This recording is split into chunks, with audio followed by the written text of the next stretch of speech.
The plague does not climb these hills. The Great Mortality is a story told by travelers in the valley, a distant thunder that never reaches the high pastures. My name is Elidyr, and my world is measured not in streets or stone walls, but in the distance a dog can run and the space between the stars. The sun has not yet broken over the horizon, but I am awake. The air up here, 1,000 feet above the church spires, is cold and sharp, smelling of wet wool and gorse. I live in a Shieling, a small hut of turf and dry stone, barely tall enough to stand in. My bed is a pile of heather, and my only companion is Bran, a lanky grey dog with eyes that understand the language of the wind better than I do. Down there, in the villages, people are locking their doors in fear. Up here, I leave mine open to the mist. I serve the sheep, and the sheep serve the kingdom. In 1348, wool is the gold of England. Every animal in my flock is a treasure that must be guarded from the rot, the eagle, and the wolf. My hands are never still. When I walk, I carry my crook, a long staff of ash wood with a curved head of ram's horn. It is my third leg on the steep slopes and my weapon when the shadows move in the tree line. But the crook is also for mercy, a gentle hook to pull a lamb from a thicket of thorns. Between my fingers, I am always spinning. Even as I watch the horizon, my drop spindle whirs, turning a tuft of raw wool into a thread of yarn. My life is a circle of growth and shearing, a rhythm that was old when the Romans were here, and will be old long after the cathedrals crumble. Listen. The silence of the hills is never truly silent. It is a symphony of small things. The rhythmic crunch-crunch of 100 mouths tearing at the short, sweet grass. The metallic clink of the lead bell on the bellwether, the sheep that leads the rest.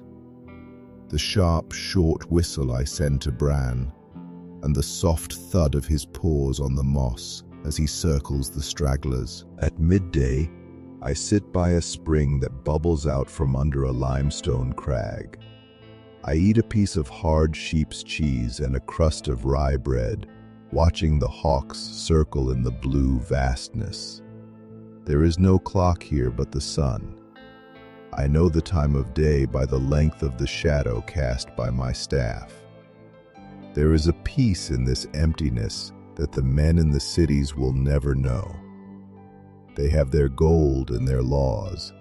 I have the sky and the silence. Глава 4. Тени в лесу и звездный купол. Night is the time of the wolf.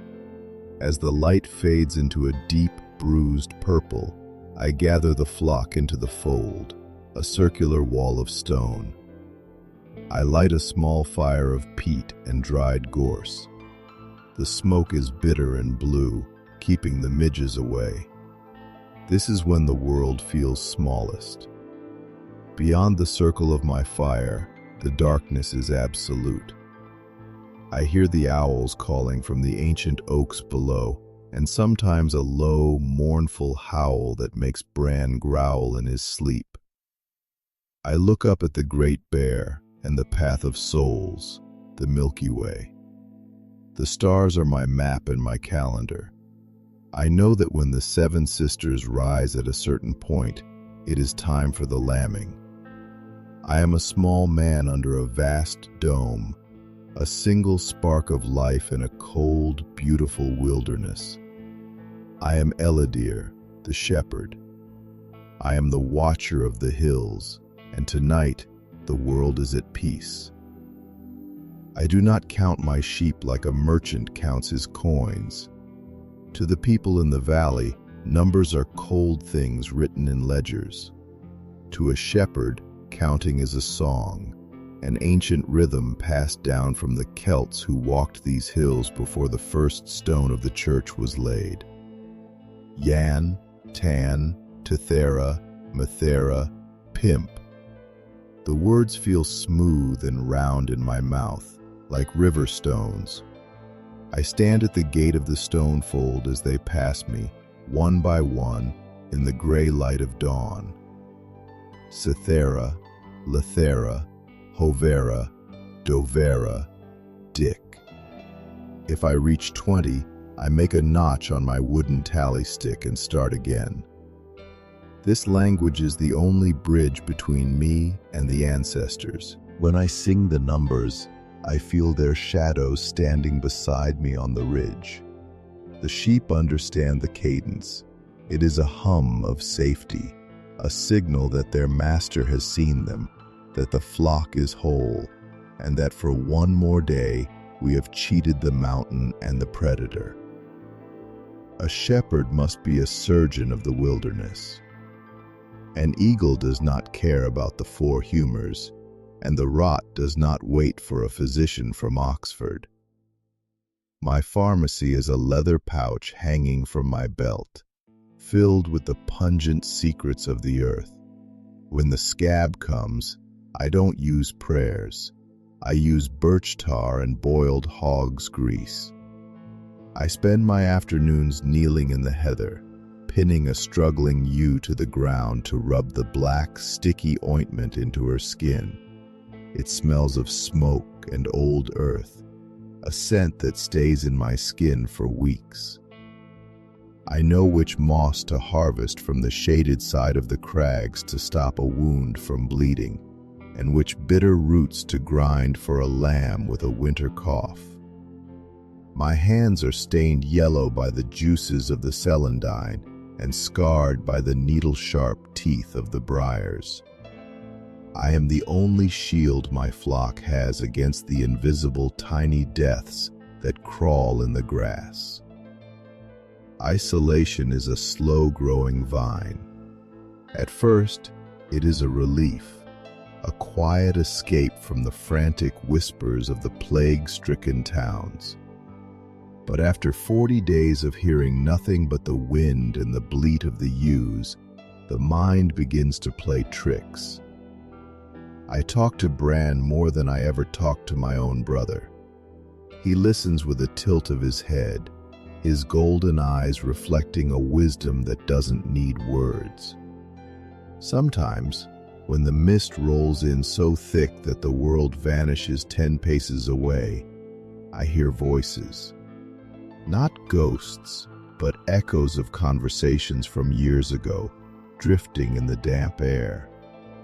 I see shapes in the fog, stones that look like men, trees that seem to walk.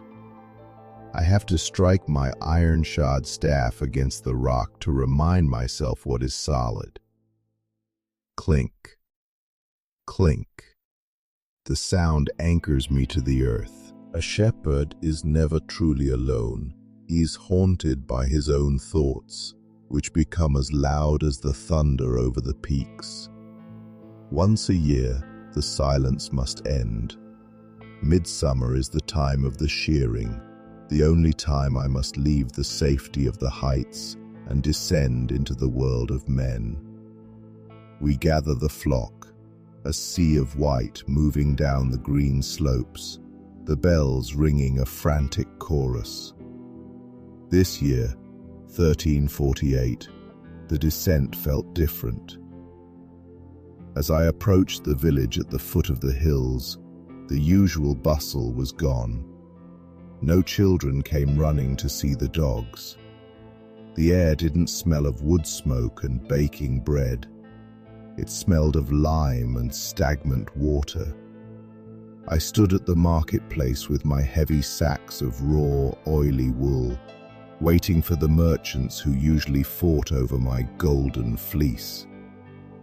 Many never came. Those who did wore vinegar-soaked rags over their faces and wouldn't touch my hand. I saw the empty stalls, the shuttered windows, and the red crosses on the doors. I took my payment in grain and salt and fled back to the hills as if the devil himself were at my heels. The valley is a graveyard. The mountain is the only place where life still has a pulse. The fire is my only ally when the sun dies. In this year of the Great Mortality, the wolves have grown bold. With so many men dead in the villages, the wild things are reclaiming the paths.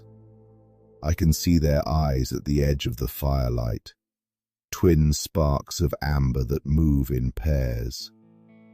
Bran stands at the entrance of the fold, his hackles raised, a low growl vibrating in his chest.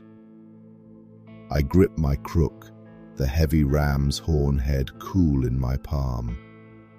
I have a sling too, and stones gathered from the stream bed. I don't kill for sport. I kill to protect the life that is entrusted to me. When the howl goes up, a long, shivering note that pierces the cold night air, I feel the ancient fear of my kind. We are the guardians of the edge, the small lights in a vast, dark forest. I throw a fresh clod of peat onto the flames and wait for the dawn. Every lamb that breathes in the morning is a victory over the darkness. Silence is a word for those who do not listen. Up here, the earth is never quiet. It only speaks in a lower register. There is the hiss of the wind through the dry stalks of the heather, a sound like distant waves on a beach. There is the click-clack of the sheep's hooves on the limestone pavements, natural stone floors laid down by giants. Sometimes, after a heavy rain, the hills find their voice. The hidden streams, the sykes, begin to gurgle and roar in the gullies. I can sit for hours by a peat-stained pool, listening to the water find its way down to the valley. Every sound has a meaning. A sudden silence from the birds means a hawk is circling. A sharp, rhythmic bleat from an old ewe means she's found a patch of clover or a stray dog is near. I have lived so long in the wind that I can feel the change in the air's weight before a storm breaks. My ears have become as sharp as Bran's. I can hear the heartbeat of the mountain in the silence between the gusts. When you live on the roof of the world, the sky is your only map. In 1348, we do not need the compasses of the sailors. I know the path of the Silver River, the great band of light that arches over the peaks. The stars are my clock. When the seven sisters, the Pleiades, appear low in the east, I know the frost is coming to bite. When the great wagon, the Big Dipper, turns its handle toward the north, I know the nights are beginning to shorten. I lie on my back in the heather, the smell of damp earth and smoke in my wool tunic, and watch the heavens crawl. These lights have watched over every shepherd since the dawn of time. They do not care about the Black Death or the wars of kings. They are cold, constant, and clean. There is a comfort in their indifference.